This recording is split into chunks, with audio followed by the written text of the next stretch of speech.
Welcome to Astoria Film Festival Presents. As part of our series on disability representation in film, today we're speaking with Tauna Szymanski and Jordyn Zimmerman from Communication First, an organization that advocates for non-speaking people. Their film Listen is in our 2021 festival, and here's a shorter version of the film called About Us. Hi, I am Grant Blasco, a college-bound high school senior. My name is Jordyn Zimmerman. I communicate by typing on an iPad. My name is Endeavor, and I'm a multimodal communicator. Hi, I'm Isaiah Graywall from Canada. I type and spell to communicate. We're all autistic and we're unable to rely on speech to be understood. Most of us are non-speaking. Some of us can speak a little, or from time to time. Just because I cannot speak does not mean I don't hear. I may not show understanding in my face, but I know and understand. Not a word said escapes my so strong ears. Hello, I am Damon.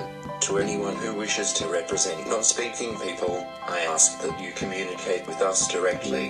The way to demean me is to speak to me as if I am a baby. I don't like people talking about me like I am not there. Ask us. Listen to us. Nothing about us without us.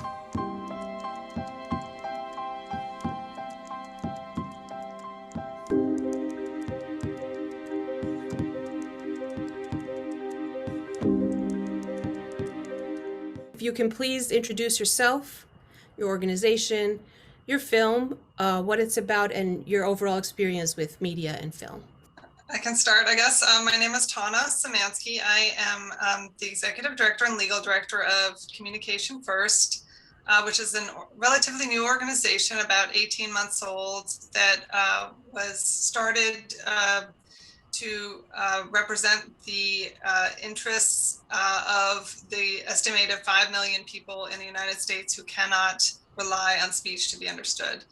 Our film is called Listen, and it's a very short film, about 5 minutes long.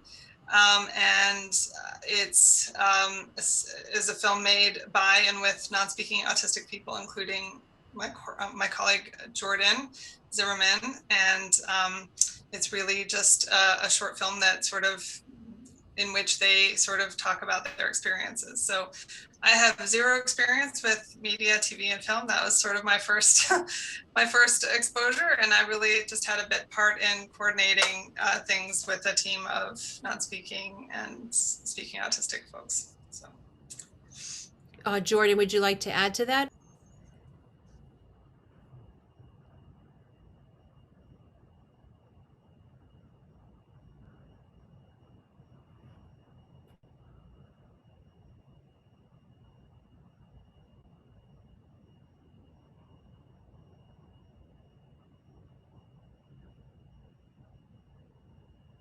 Hello. I'm Jordyn Zimmerman, a white woman with shoulder-length, brown hair, and I'm sitting in front of a grayish wall. My pronouns are she, her.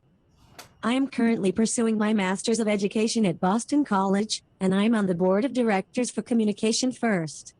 I like to say that our short film, Listen, was made as gentle opposition in response to science movie, music, and all the movies and TV shows that have been made about us, without including us.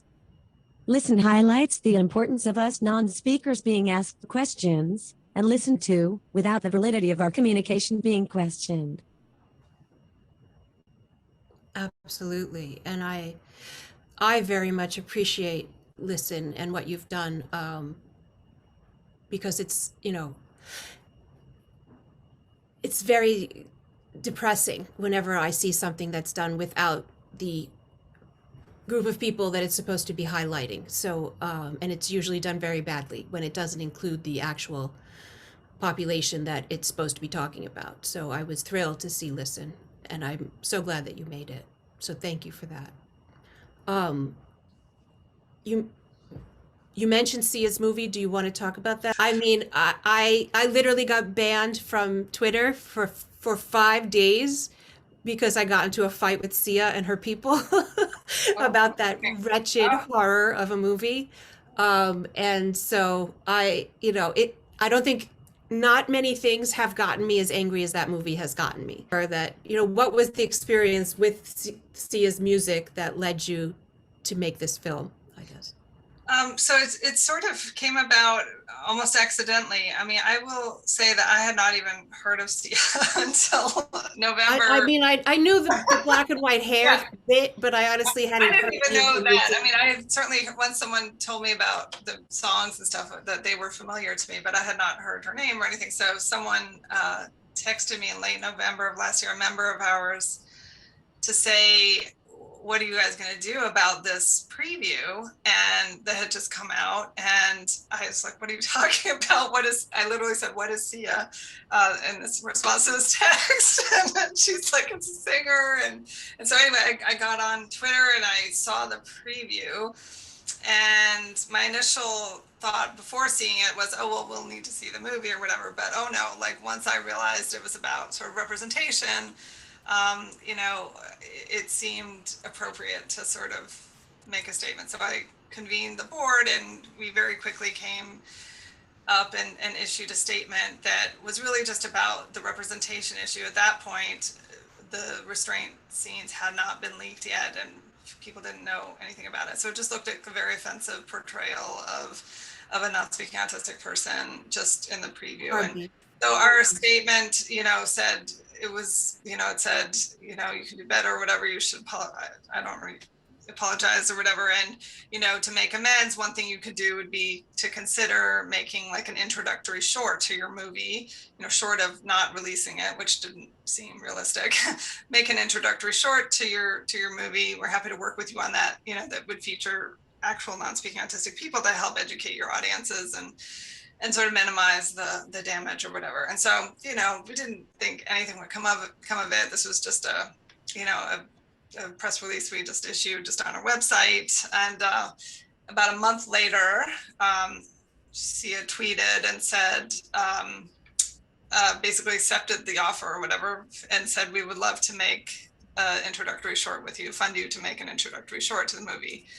And then within a few hours, we got a direct message we responded, I think it said something like, great, email us or whatever. And then a few hours later, we got a direct message from her manager. We ended up corresponding with him and speaking with him in early January. And sort of the first order of business really seemed to be that was appropriate would be to have a committee that we pulled together of non-speaking autistic people to watch the film first to see what we should do in terms of making the short and if there were any other recommendations we wanted to make. So while we were waiting to get the preview link to that movie, the restraint scenes were leaked. So the movie had come out, I guess had been released in Australia in the meantime, sometime in mid-January. And there were, bootleg film copies or whatever I don't know how they came about, but there were short clips of the two restraint scenes in the movie leaked on Twitter. And that really changed everything. I mean, it sort of turned in from a not so great situation to a really horrible situation overnight. And it was now public that we were working with her and her team, and restraint is a massive issue for our population. Our very first litigation that we filed as an organization was on restraint and seclusion.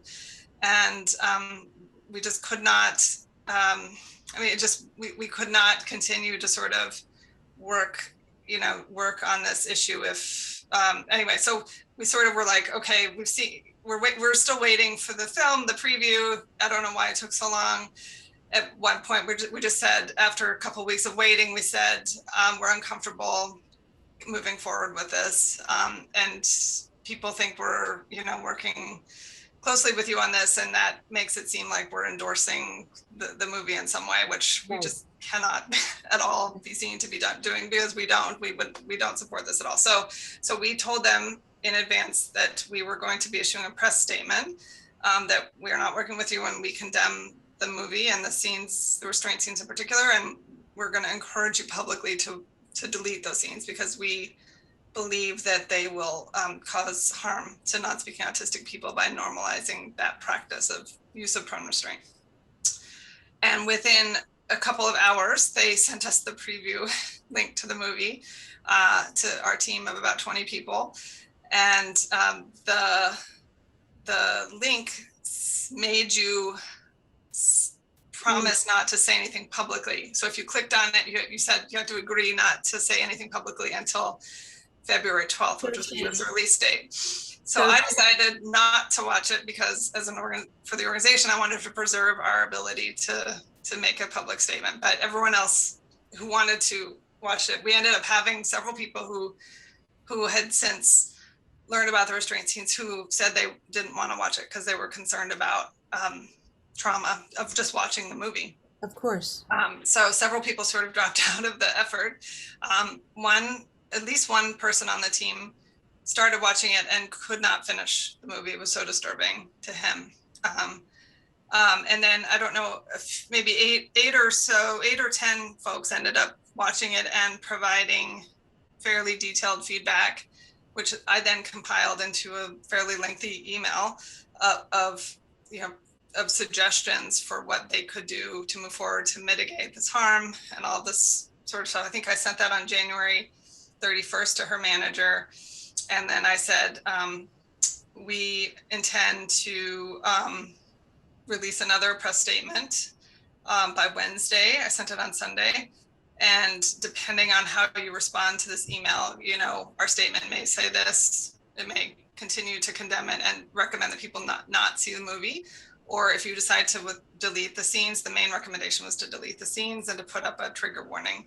So depending on how you respond to our recommendations, we will change the press statement accordingly. And we heard nothing.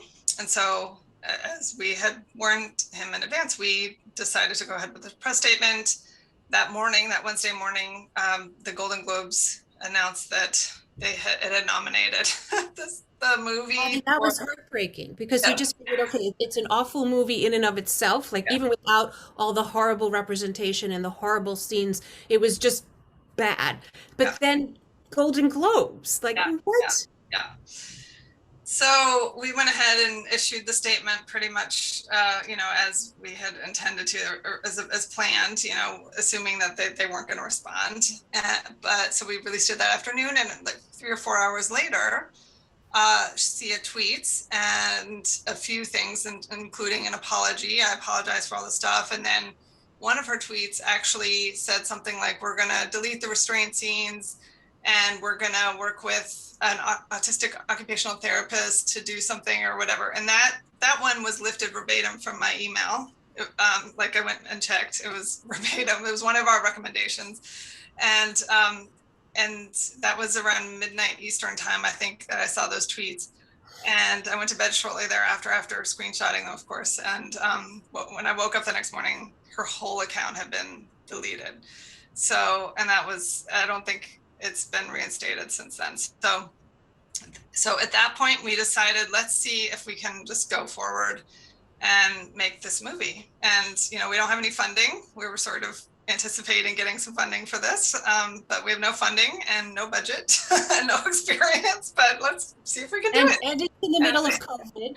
Yes, in the middle of COVID. So obviously it was a very sort of not a grand scale thing, but we also really wanted to try to release it on the same release date as Sia's movie, which was February 12th. So that was like February 3rd, I think, at that point. A couple days before we started talking about it. So it was less than 2 weeks that this whole thing came together. So we didn't even have a filmmaker at that point, and sort of pulling together the script and whatever. And Jordyn was very heavily involved in that process of developing the storyboard. And we worked with an autistic woman in South Africa who really led the project in terms of sort of pulling together some of the ideas and how it might look. And we recruited the cast and a musician, an autistic musician, to compose original music, the score sort of for it, and lots of details. So we can talk about all that if you want. But yeah, that's sort of the backstory of how it came together. So that's amazing. And yeah, I was relieved to see your statement on it because I was just so angry and I was trying like I couldn't be eloquent. I was only angry. Like I was so furious. I could not be eloquent and you were very eloquent with your statement. So I appreciated that. I should have pointed out the statement we released on February 3rd was in very close coordinated with the Autistic Self-Advocacy Network and the Alliance Against Restraint and Seclusion, or Seclusion and Restraint. Yeah. You know, Communication First is a cross-disability organization. We're not an autism organization, and we felt strongly that we needed to sort of have, you know, one organization, at least like the sort of thought leaders in the three sort of domains that this issue covered. So the toolkit and other things that sort of were released on February 12th very much were done in conjunction with them. So That's wonderful. All amazing organizations. So I'm grateful for all of you. um, what? So you were saying, Jordyn, when you said you're doing your master's in education, I'm so excited that you're doing your master's in education because the education field needs to change so drastically. And how can it change if the people who are being the most overlooked and the most abused in it aren't represented as part of the system, right? So I'm giddy to hear that you're doing a master's in education.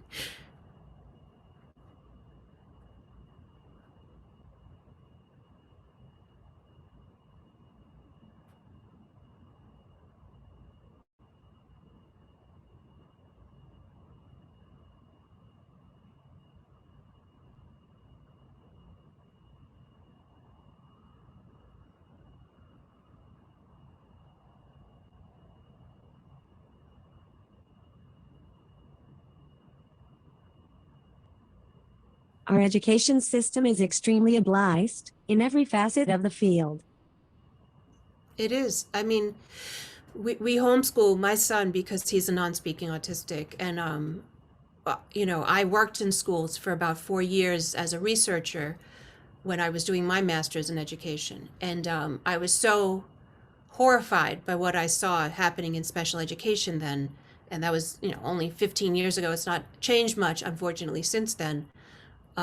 When I saw what was being offered to him, nothing academic, nothing anywhere near his intelligence level, like nothing, just like pre-K work till he was 20. They were very comfortable, like just color matching and letter identifying for the rest of his life. And I was just like, absolutely not. And so, you know, we still homeschool. He's 12, and but like I can't even explain the amount of anger I have towards the education system about their take on, you know, how they just refuse, like very much refuse to see the intelligence of non-speakers. Like everything they can do to point doubt and try to, you know, say it's not happening when it's happening is beyond my I don't know. I get very angry.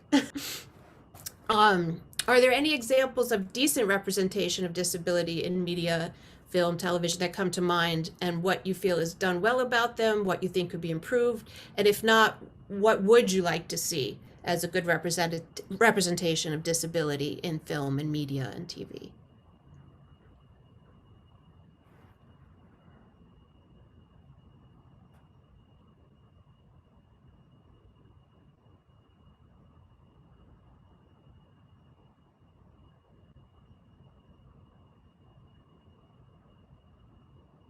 I appreciate Glee because they have casted multiple actors with Down syndrome. The caveat to this is that not everyone with Down syndrome is always happy and full of sass, as they have been portrayed on the show. So again, people get stuck with a bunch of stereotypes becoming their story. I just strongly believe there's no reason people with disabilities shouldn't be represented in all forms of media, and that representation needs to start in the beginning stages. Absolutely. I think the more disabled people are involved in the making of media and television, the better the representation will be. Like you can't, just like, you know, women's roles in film and television have been so shallow for so many years because they're mostly written by men. You can't have non-disabled people writing disabled roles, they just don't have that understanding, and it's just not going to come out well. What things would you most like to see happen that could make disabled people's lives easier and less of an obstacle course of societal barriers? What are some things that you would love to see happen in society that would make life easier for disabled people? And obviously there's so many different groups within that population, but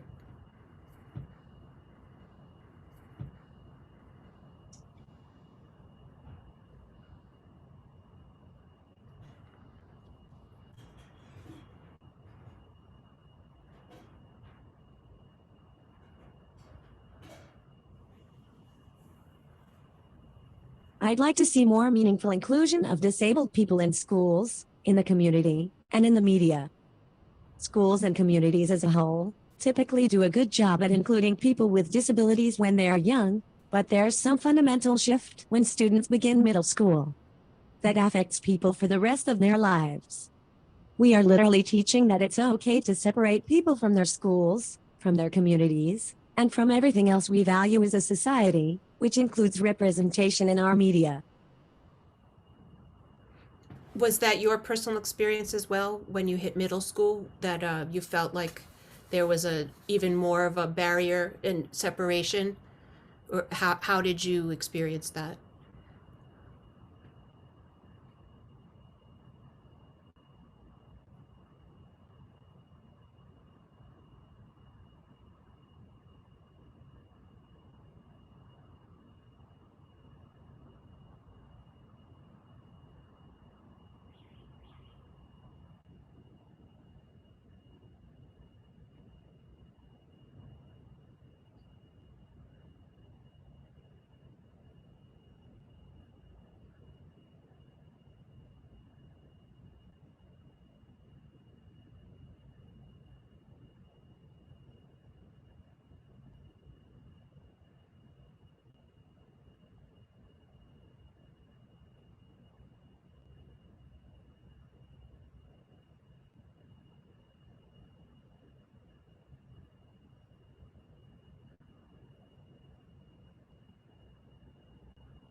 Yes, it was definitely exaggerated in middle school, though for me, segregation into single rooms started earlier. Yeah, I would just add that I think some folks tend to be included more than others depending on the disability, and our population unfortunately tends to be the one that's almost always segregated. It's quite unusual to have a non-speaking person fully included, even at the elementary or preschool level. So Yeah. and I mean, yeah, we weren't included even in one preschool. We had to search for a preschool that would include him, and we finally found one after like moving states and countries. And we moved out of Canada. We moved from Boston to New York. We moved 3 preschools in New York to finally get one that would include him. And we, and then that was the end of it, right? That was the end of the inclusion. As soon as kindergarten hit, it was, I always say I work on this issue of just even apart from communication first, and I always say that segregation of students with disabilities actually does almost a greater disservice to students without disabilities, right? And, I mean, our generation, I did not grow up with much exposure at all to people with disabilities. I knew almost nothing about disability when I had a child myself, and later on when I was diagnosed with my own disabilities, and was very uncomfortable with that, and did a huge disservice to my own child and to my experience. And I think, in general, especially now that we don't have institutions and everyone is, we have a society that at least in theory and is about integration. There's no basis really for segregation in schools, and so yeah.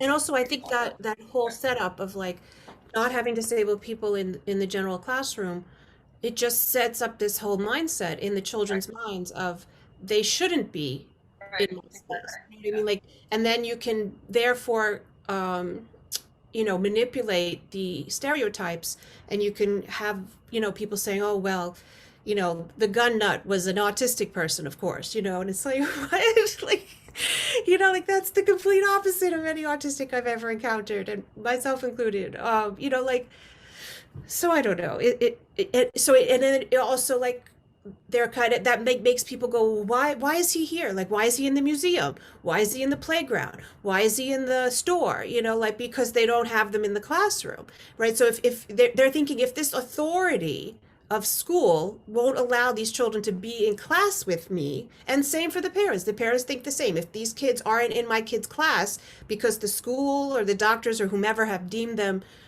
like whatever, right? They assume they're too dangerous, right? Or that's what I hear a lot, right?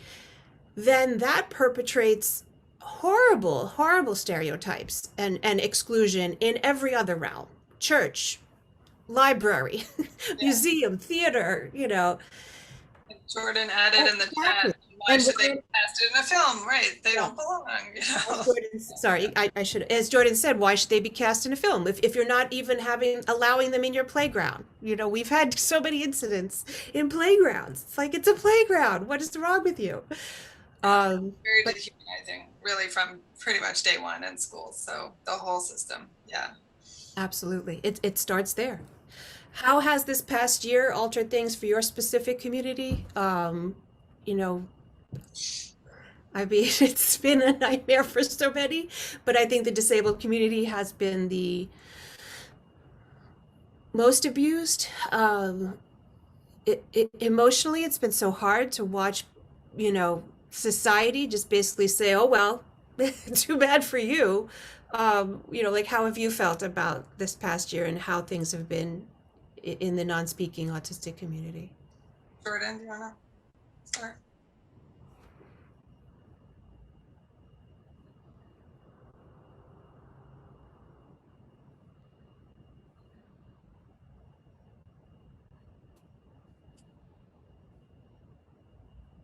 The past year has changed a lot. Access to augmentative communication has been tremendously impacted by the pandemic, access to community supports has been in jeopardy, and the education of students with disabilities has been at risk, plus more. However, what didn't change is the advocacy of people within the disability community, who continue to pressure schools, medical facilities, and lawmakers. Very true. And I also think if I go to the other side, right, I think a thing that it showed that was positive is all of these accommodations, digital accommodations that we've, the disability community has asked for forever, that have been physically able, like electronically there to do forever, but people just didn't want to do it, whether it was remote school or televisits or, curbside pickups, like all of this stuff that the disabled community could have been benefited from for years, that everybody said, no, we can't do that. Well, hey, guess what? Yes, you can do that. And why can you only do it if non-disabled people's lives are at stake? Why can't you do it for disabled people's lives? So I think, I pray, I will fight to make sure that we have that going forward.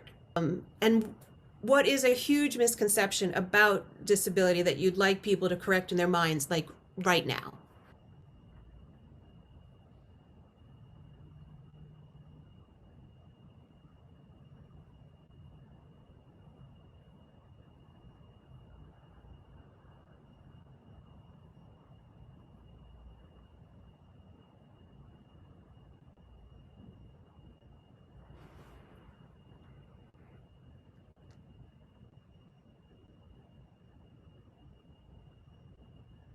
As a society, we unjustly put a whole lot of emphasis on spoken language, which is then prioritized over all other forms of communication. This is an extremely powerful way to exclude people, especially when there is nothing inherently superior about speech in comparison to other forms of communication. I want people to understand that speech does not make someone more human. Absolutely. Anything you'd like to say before we wrap up? Anything I didn't get to? Last minute advice? Just on that last point, I may be inventing this, but I feel like, at least in my day-to-day work and job and in interactions even with friends and colleagues in the community, I feel like there's also a broader sense of the need for balance, right? And less of a sort of like expectations have been lowered in general, right? And I think that's incredibly healthy. Like I think it's really, really good. Like demands, and expectations about deadlines and all sorts of things. And it's just we're chilling out more, right? That's my perception anyway. It's like people seem to be prioritizing emotional health and mental health and that sort of thing. And that's people in the non-disabled community. And I do hope that continues. And I think that has been one benefit. And again, maybe this is because I work in the disability community, I'm seeing more of it, but I really do feel like even with folks I encounter who aren't from this community, it just really does seem to be a little bit more healthy and calmer and less of a sort of rat race mentality. So I hope that continues, and that's I guess one benefit. So Jordyn just typed in the chat, Tauna, come to grad school. They enjoy giving more work right now. Yeah, it depends where you are, but yeah, absolutely. Schools have lost their minds, I think. Like I just wish people would understand that like everyone's always learning and everyone's always, doing what they need to do. But it's this, going back to what you were saying, it's like what makes sense to me is this idea of, society is so wrapped up in the production. Are you productive? What's your productivity? Like, how much are we learning? That we forget to be human. And I don't, I hope that the vulnerability people have been forced to be put under during this past year will maybe make people think more about our humanity over our productivity. I really do, but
As you said about the students right now and the potential for lost learning, I was not receiving an appropriate education by any definition for 15 years, but I was always learning and reading things in my environment. well, thank you guys so much for doing this. I thank you for your movie. I thank you for your advocacy, for your work all year round. And thank you for sharing this with us tonight.